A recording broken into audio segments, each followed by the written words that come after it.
चंद्रयान 3 ने चांद से भेजी एक और दिल खुश कर देने वाली वीडियो में पहली बार नजर आया प्रज्ञान रोवर। इसरो के वैज्ञानिकों ने लैंडर और रोवर पर लगे सभी उपकरण किए चालू।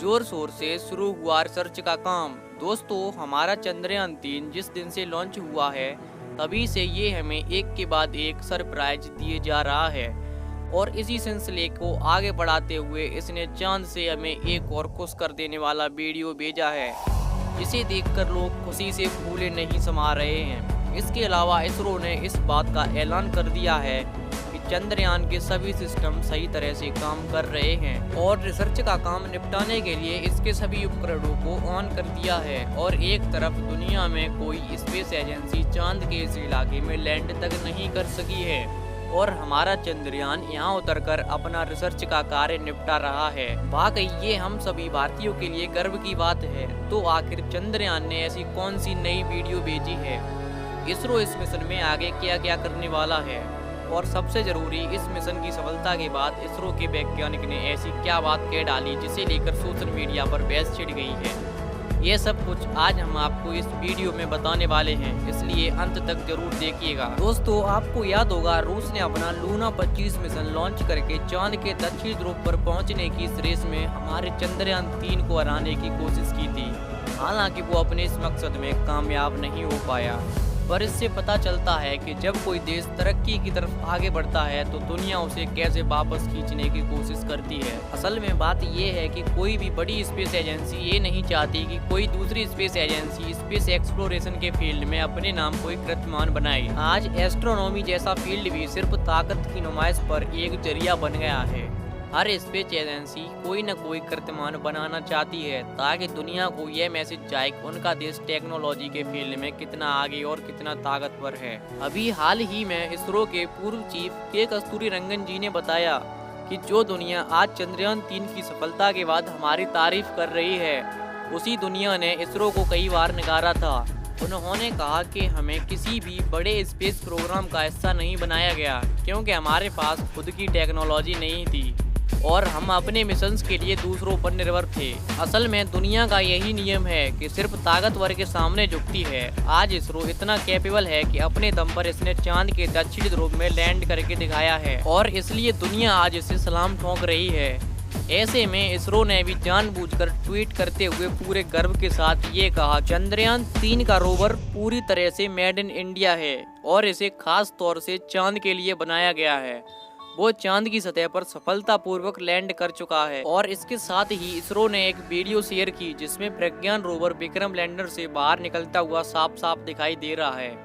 कहने को तो ये एक छोटी सी वीडियो है, लेकिन गहराई से सोचें तो इसका महत्व हमें समझ आता है। आप में से बहुत सारे लोगों को ये बात पता नहीं होगी कि आज से 60 साल पहले 1963 में जब इसरो ने अपना पहला रॉकेट लॉन्च किया था, तब उस रॉकेट के पार्ट्स लॉन्चिंग पैड तक लाने के लिए बैलगाड़ी और साइकिल का इस्तेमाल किया था। और आज देखिए, हमारा इसरो चांद पर पहुंच चुका है और वो भी चांद के उस इलाके में जहां जाने की हिम्मत नासा और रॉसकॉस्मोस भी नहीं कर पाए।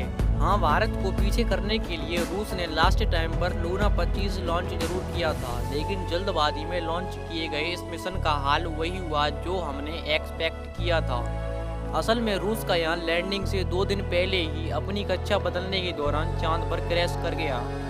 दोस्तों, आज चंद्रयान 3 की सफलता देखकर ये अंदाजा हुआ कि हमारे वैज्ञानिक कितने ज़्यादा कैपेबल हैं। लेकिन अगर आपको लगता है कि अभी हमारी पहुंच चांद तक ही है तो आप गलत हैं। लोगों के इस भ्रम को तोड़ने के लिए अभी हाल ही में इसरो के एक वैज्ञानिक ने बयान देते हुए कहा कि अगर हमें पर्याप्त फंड्स दिए जाएं तो हम सिर्फ चांद पर ही नहीं बल्कि जुपिटर और वीनस पर भी लैंड कर सकते हैं। दरअसल एक रिपोर्टर के सवाल का जवाब देते हुए ये कहा कि लोग हमसे पूछते हैं कि हम नासा की तरह दूसरे ग्रहों पर क्यों नहीं जा सकते। मैं कहता हूँ कि अगर हमें पर्याप्त फंड मिलता रहा तो हम उन ग्रहों पर जरूर पहुँच दिखाएंगे। इस बयान के बाद सोशल मीडिया पर एक बहस छिड़ गई है जिसमें लोग भारत सरकार को निशाना बनाते हुए कह रहे हैं कि सरकार हमारे वैज्ञानिकों को जरूरत के मुताबिक फंड मुहैया नहीं करवाती है। इसके चलते वैज्ञानिकों का पूरा फोकस दूसरी चीजों की जगह सिर्फ इस बात पर चलता है कि कम से कम पैसे में मिशन को कैसे कामयाब बनाया जाए। वैज्ञानिकों को ज्यादा कुछ सोचने का मौका नहीं मिलता है क्योंकि उनके दिमाग में हर समय फंड की चिंता रहती है। अब देखा जाए तो ये बात काफी हद तक सही भी है, क्योंकि जब तक वैज्ञानिकों को फंड नहीं मिलेगा तब तक वो बड़े बड़े मिशंस को प्लान नहीं कर पाएंगे। कभी आपने सोचा है कि नासा और रोसकॉस्मोस जैसी एजेंसियां ज्यादा बड़े बड़े मिशंस क्यों लॉन्च कर पाती हैं? क्योंकि उनके वैज्ञानिक फंड की चिंता नहीं करते। अगर इसी तरह हमारे इसरो के वैज्ञानिकों को भी पर्याप्त फंड दिया जाए तो हमें पूरा यकीन है कि आने वाले कुछ दशकों के अंदर इस फील्ड में भारत का नाम टॉप पर होगा। खैर चलिए वापस चंद्रयान 3 पर आते हैं। जैसा कि हमने आपको बताया, इसरो के वैज्ञानिकों ने चांद की सतह पर लैंड करते ही अपना रिसर्च का काम शुरू कर दिया था। इसका मतलब ये है कि मिशन को 2 चरणों में, जिसमें चांद पर सुरक्षित रूप से लैंड करना और प्रज्ञान रोवर का चांद की सतह पर चलना शामिल है, ये दोनों पूरे हो चुके हैं। और अब इसरो इस मिशन के तीसरे और आखिरी चरण को पूरा कर रहा है, जिसमें रिसर्च का काम किया जा रहा है। इसके बारे में अपडेट देते हुए इसरो ने खुद ट्वीट करके इस बात की जानकारी दी है कि चंद्रयान में लगे ILSA, रंबा, चस्ते और लिप्स जैसे कई उपकरण ऑन कर दिए गए हैं। आपको बता दें, ये सभी उपकरण विक्रम लैंडर और प्रज्ञान रोवर में लगे हुए हैं और रिसर्च का सारा काम इन्हीं की मदद से पूरा किया जाएगा। मोटे मोटे तौर पर देखें तो इसरो चांद के इस हिस्से के वायुमंडलीय भूकंपीय गतिविधि और यहाँ की धरती व चट्टानों आदि की जांच करने वाले हैं। इसके बारे में ये पहले ही बता दिया गया था कि रिसर्च का ये काम पृथ्वी के 14 दिनों तक चलने वाला है, जो एक लूनर डे के बराबर होता है। यहाँ गौर करने वाली बात ये है कि हमने लूनर डे कहा, जिसमें रात शामिल नहीं है। दरअसल चांद पर एक दिन पृथ्वी के 27.3 दिनों के बराबर होता है। इसमें सिर्फ एक दिन का समय ही पृथ्वी के 14 दिनों के बराबर होता है। अब इसरो ने ये सब कुछ प्लानिंग से तय किया है। उन्होंने जानबूझकर चंद्रयान को उस समय चांद पर उतारा था जब वहाँ दिन की शुरुआत हो रही थी, और अब जब चांद पर दिन रहेगा तब तक इसरो अपनी रिसर्च का काम निपटाएगा। इसका कारण ये है कि रात के समय चांद के इस हिस्से का तापमान -248 डिग्री तक पहुँच जाता है, जिसमें किसी भी मशीन का काम करना लगभग नामुमकिन है। जबकि दिन के समय यहाँ का तापमान भले ही थोड़ा ज्यादा होता है, फिर भी दिन के समय मशीन ठीक से काम करती है। इसलिए इसरो के वैज्ञानिकों ने पूरी प्लानिंग करके लैंडिंग के लिए 23 अगस्त का दिन चुना था।